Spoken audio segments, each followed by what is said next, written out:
The cell phones at the back. Oh, and they don't know to get off. But what is that? Why all my friends are going through their comic phase right now? You know what it is, seriously? It's that, and we're gonna get back to you, Tamera. Oh no, I'm it's the You probably music. have friends, The right, that music. tried it.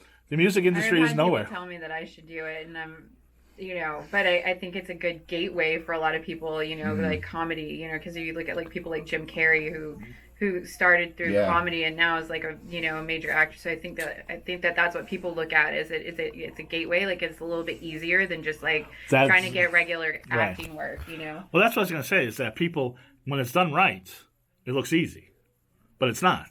Same thing with podcasts. Everybody's doing a podcast. They think it's easy. It's not. Everybody's a DJ. Yes, Yeah, they think that's easy. It's not. too. But so and the other thing is the music industry is nowhere. I mean, you're not making any money doing music. So everybody that would have formed a punk band or an indie band, they're doing comedy now. Mm-hmm. So that's basically what it is that, there's some money to be made possibly in comedy or, with YouTube and things. So people are doing that. Well, my friend that I'm going to see next week, I love her. I won't say her name in case she ever sees this, but she'll probably know who it is. I want her to do so good, and I'm so nervous, and my asshole's already like. It's her first time on stage? It's her first time. She's doing it Flappers. Oh. And like the big room, I'm like, God damn, you're owning the big house. Yeah. I was like, all right, I'll be there. Good and for I'm her. going to try to get a little buzz so I can just laugh. Good for her. Just laugh at everything she's. Yeah. But I'm so nervous for her because I love her to death. By the way, the worst thing ever is silence is the worst. Fake laugh is almost number two. That's pretty bad. Now, has anybody bombed doing modeling? I don't know. Have you seen some bad modeling in your day? Mm-hmm. Now, how would you define it? Define bad modeling? It's like a sinking ship. You're Yeah. just like, oh. Like women just sitting bad. not ladylike and No, I mean it's just like I don't know. I mean, What makes you so good? Because I will tell you, and Hannah will back me up. There's something about your pictures, and it's not just that you're a beautiful woman, but there's there's something about it. Personality. Yeah. thank you. Thank you. So how do you get that to shine through? I don't know. I mean, it's just kind of natural for me. It's kind of, I don't know how to explain it. I just get in front of the camera and I just, I did a lot of theater. So it's a form of performing or acting, but you're just posing and, and you just want to portray a look or give a certain look if you're trying to do something, sexy or innocent or, Right. like whatever it is that, and I kind of just get into a character almost, Is it just that you have that sensuality built in? Is that the Italian thing? Is that what it is? Yeah, there is a sensuality. I think as I've gotten older as a woman and I've realized like, that I do have like a certain sensuality and like I know how to convey that across camera and so and not everybody can do it. You see people try or I mean I've been behind the scenes too and like directed girls and it's just like sometimes you have to give them certain cues, like certain things to think about while they're shooting and it's just little things when you're shooting and just the way that you hold your hand or you pose or you arch your back. It's just little things that make it, come Hannah across. just arched her back. No, it makes sense. Oh, you did. No, I've been in bed all day. I know, but you did arch your back on cue. Oh, okay. But So I mean, it's just little things that not everybody, you don't think about a lot. And I spent a lot of time looking at pinup books, Right. Old pinups, and Vargas, the paintings, and just Olivia. just all those artists from way back, and the women that used to do it. I mean, Betty Page. I mean, you look at her, and there's just something about Betty Page that she just had something. There was Right. just something with her that set her apart from everybody else. She just the way that she carried herself and the way that she was on camera. It just set her apart from everyone. So Right. I don't know. Like I said, I spent a lot of time looking at those books and studying and seeing like what they did. Studying the arch and Yeah, So this is another thing that looks easy, but it's not.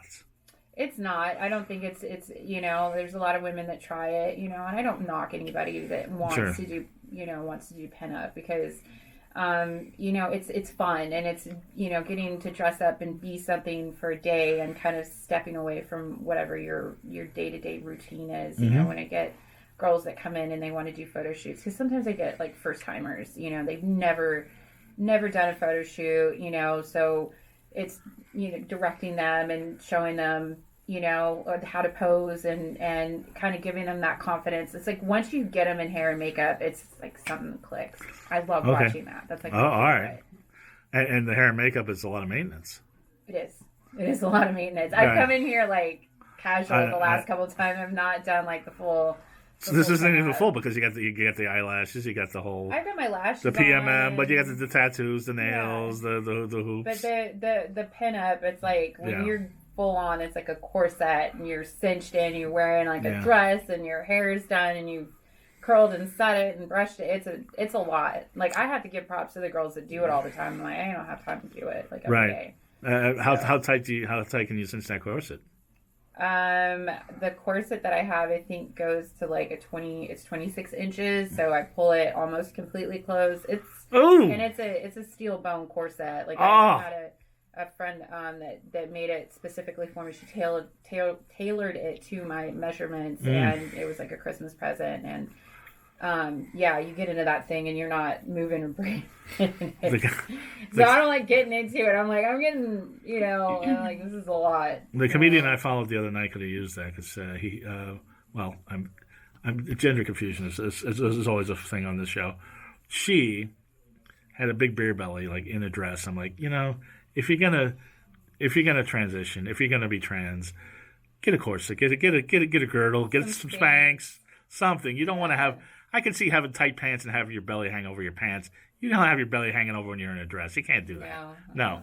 Well, what do your kids think when they see all your sexy poses and all your sexy stuff? I mean, some of, you know, because you've had talks with them, I'm sure. Oh yeah, I've had my oldest daughter, she's 21, right? So, and I've actually brought her. You know, is she gonna follow in your footsteps? I don't think so. She's not like she likes it and she has a great appreciation for it, but I don't think it's like. I mean, she's 21, so she's doing her own. You know, she likes to dress up and do that stuff, and she's gone to Viva with me before. You know, and she's. You know, she loves all of that stuff, but I think as like an everyday thing, that's not like her bag. Right. So you took your daughter to Viva Las Vegas? I did. She was 16 or 17 at the time. So who was wilder, you or her? Well, she couldn't be wild. I mean, you know, she was with me, so I'm kind of I'm like. You both had to kind of pull back. I am pretty strict on my kids. I'm sure. So you know, there was no shenanigans. Now she's 21. It's a different story. I'm like, you want to, you know. And your other kids? My twins, they're 13, and they like it. You know, they're just like, they've grown up with it. So I don't think they really think one way or another about it. You know, they're just like, they've done some photo shoot. I've done like, you know, mom and daughter photo shoots with them a couple of times. I've worked with a couple different photographers, and one recently, my friend Lauren, she's out of Australia. Okay. She's a phenomenal photographer, and she took pictures of me and the girls actually ended up they were in Vogue Italia. Oh, really? Online, yeah. So my kids ended up getting in there. I'm like, were you pissed? No. Jealous? No. I was really excited for them. Like when I told them, I was just like, look, you know, and they were like, oh my god, you know, it was. You've been modeling for how many years, and they got into Vogue Italia? They're actually like some of the photos were put in a museum in Sydney. Oh, geez. Yeah. So you know, she had like a photo gallery or something like that. So they were in a museum in Sydney, Australia. So, oh, wow. Yeah, it was pretty cool. I was stoked for them. I was like, that's so are amazing. they going to follow in your footsteps, possibly? The twins, so one of the girls, she actually taught herself how to play the ukulele, and she sings. Okay. And then the other one, she sings as well. I've done some things to try to. Well, hey, Dirty Machines are looking for a new singer, you know. I can't believe you have a 21-year-old. I thought you were my age. I can't believe it. When it comes out, I'm like, 21. Yeah. So she grew up in the she's Instagram era, yeah. like the social media kind of is. Right. Well, she was born in '98, so. Well, Tamera had her when she was 5, so. Yeah, I was 5. But all she knows is like Instagram, like that's her platform, kind of. That's crazy. That's Well, she's probably in Snapchat. She's moved on from Instagram. Snapchat. And she does a lot of Snapchat now. I have Snapchat just for the filters because they're fun, but I don't use it. Like, to me, I'm like, that's the one thing. There's like, some social media I love, and then other, I'm like, this is garbage. Like, this is a teenage app. Like, I'm not using that. Right. I just laugh when people are like, oh, do you use Snap? And I'm like, not really. Especially when you're like, I mean, Snapchat always makes you feel better though. The filters make you look beautiful. Yeah. I got to work on it. I'm not big on it. My Snapchat game is not good. They're fun. I don't even know how to do the dog eat thing and the. I don't think they don't have it. So it's like, what do they call it? #basic. Yeah. The basic bitch. Like, yeah. Well, so funny you said bitch because you were talking about. Now I didn't know you had a beef with Fred Durst. Well, what happened? No, because first off, there's the famous beef with you and P.O.D. Oh yeah. That you guys remember P.O.D? Boom! Here comes the boom! Here comes the boys. So we were supposed to tour with them, and they just pulled us out last minute. And then the singer went on like a publication and said all younger bands need to respect them. And I just said fuck you on Instagram, and it went viral in the metal world. Well, didn't they offer you $100 a show and then nothing? Nothing, yeah. So they wanted us to tour in a white soccer mom van, not pay us anything. Is that legal? I don't even know how. The music industry, man, and that's how it's come down. Then they were going to put us on at 6 o'clock when we'd be playing in front of the bartenders. We wouldn't sell anything. It was just and we had to back out, but they knew we would. Right. The Fred Durst thing is. Now, have you made amends with P.O.D.? Well, really? Not with P.O.D. With Fred, I have. Oh, okay. So my drummer was kind of like the segue. But that was a big there's a lot of stuff on the internet about that. You just told them to shut the fuck up and all this. But you were a P.O.D. fan at one time. I was, yeah. Yeah. Of course, I had their posters. And when her daughter's 21, I was in love with them. They're my guys. And then they just sort of disappeared. And now I'm 32, and I get to kind of see. I mean, we played a show with them, and they're just. I don't know. I don't want to bash them anymore. But okay. But anyway, Fred Durst, what happened? Your hero. He's my hero.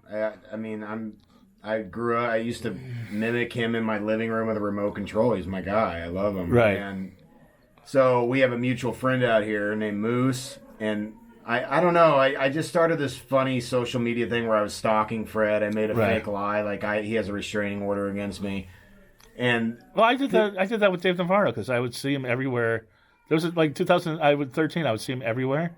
And I was like, "Oh, you're stalking me." And I would post on social media. Dave Navarro's stalking me, and he thought it was funny. Well, yeah, I did that with Fred, and Fred got kind of really weirded out by it. And I'm a pizza driver in Burbank. I didn't mean any harm, but I mean he was talking to my drummer. He's like, "Yeah, man, he fucking really weirded me out, dude." Because what really fucked Fred up is I have a friend that works at Guitar Center right here. Right. And Fred was in there, and my friend took a picture of him at the register, said, "Your boyfriend's here." So I posted it on my Instagram, and I said, "Wow, can't even say hi." And Fred was like, "That fucking weirdo was." He thought you were there. Like, he was right. Story. You were stalking him for real. That's funny. So that's when Fred. And he's a director now. Yeah. So he could get you parts. Yeah. And you fucked that up. I know, man. I know. He just did a movie with Travolta. So, to this day, my drummer and him talk. Yeah. And he's trying to arrange a thing where I'm going to meet Fred at a diner in WeHo, and we're going to kind of, because he just needs. It's that deep. He just needs to meet me, yeah, because he's still kind of weirded out by me. Yeah, don't do the disturbed stare at him or the Stone Cold stare at him. No, I won't. Yeah, I just think if he meets me, we can bury the hatchet. Maybe we could get Stone Cold there so that there's no, make sure that you guys don't get scrap or anything like that. Yeah, but I mean no harm. He really is the reason I wanted to be a white rapper. So right, and Hannah loves Limp Bizkit. So. Hannah, your personal impression of Limp Bizkit? I hate them. I've always hated them. Always. Now, a serious question. Seriously, are there any new metal bands that you do like? There's not. Cold Chamber, nobody.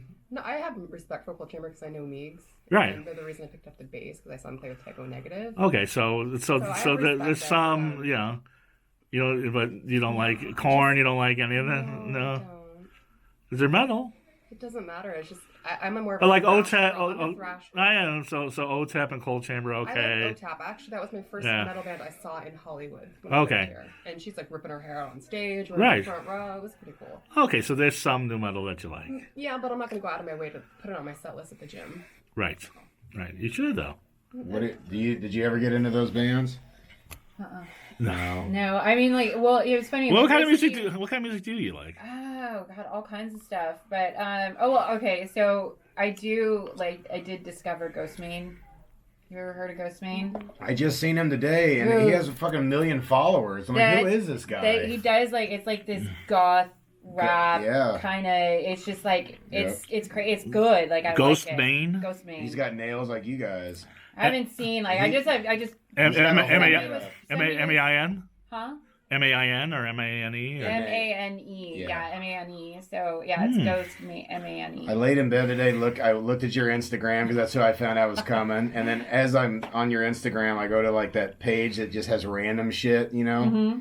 And I seen him, and he's going to be playing The Gathering of the Juggalos. And right. I was like, Ghostmane? Who the fuck? I click on it, and he's huge. Yeah. But now I'm a fan. I thought what he's doing is pretty cool. It's pretty cool. Like I like it a lot. I had a friend. We were hanging out one night. We're cruising in the in his caddy. It was me and my roommate, his girlfriend, and we were hanging out in Long Beach. Homeboy throws this on, and I'm like, who is this? I'm like, this is awesome. So I Shazammed it and. Now it's on my playlist, so I listen to a lot of different stuff. But you like rockabilly, I like rockabilly. I like electronica. I mean, it just depends on what mood I'm in. When you're in the gym, what are you putting on to pump yourself up? Usually honestly, I listen to hip hop. Okay, good for you. No, that's all right. Who cares? Because it just gets me. Yeah. You know what I mean? Like that's what gets me going. Just because Hannah doesn't like rap doesn't mean anybody. She doesn't care. You're making rap. Like what you like. It depends on what it is. Like there's. Now, how gangster do you get? I like old '90s rap. Right. I like the old stuff. There's some new stuff that I like. I love Cardi B. Like she's one of my favorites. Right. I just like. I don't know, women that come up from like nothing and then make themselves into something. I have a real admiration, and I think she's hilarious. And I like her music as well. Like I think it's it's fun. Well, it's interesting. We were talking about this a couple weeks ago with our guest Savannah Pope, who